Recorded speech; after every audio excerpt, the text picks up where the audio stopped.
Oh! Freddie! Cunt. I sold my nan's violin today.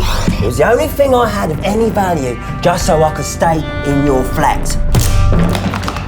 That fucking violin was my soul and my livelihood too. You know, I was scraping by before all this, and since you double my rent, I ain't got nothing. I'm about to set your fucking house on fire with you in it. And even you are trying to make me look like a needy piece of shit. And maybe I am.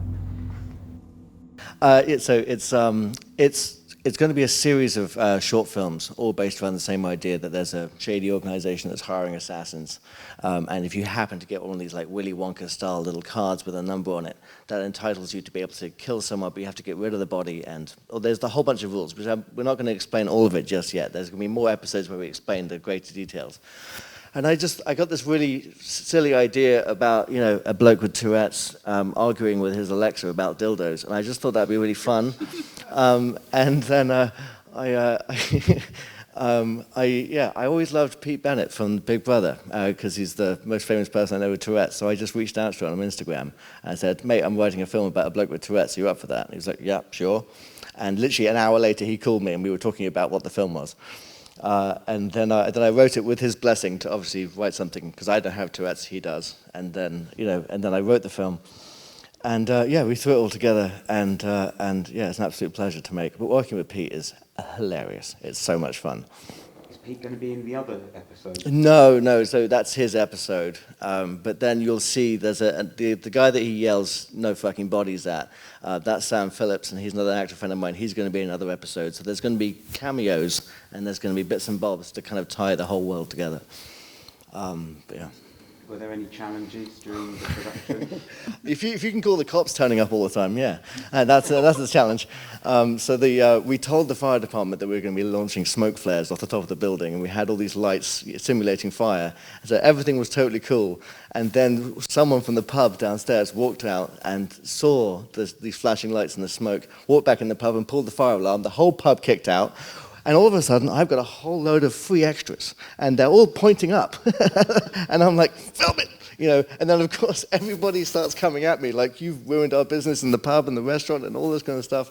And then the cops turn up, and yeah, it was a whole thing. And that was just the first time it happened again. But no, it doesn't. Yeah. And then last question. Would you change anything? I've been tweaking it now for lots and lots of time, and I think I would have gone back and I think I would have done some of the soundtrack differently. That was really hard to do, to get that kind of working and get that smoothed over. But I'm just grateful that I got to make it. Do you know what I mean?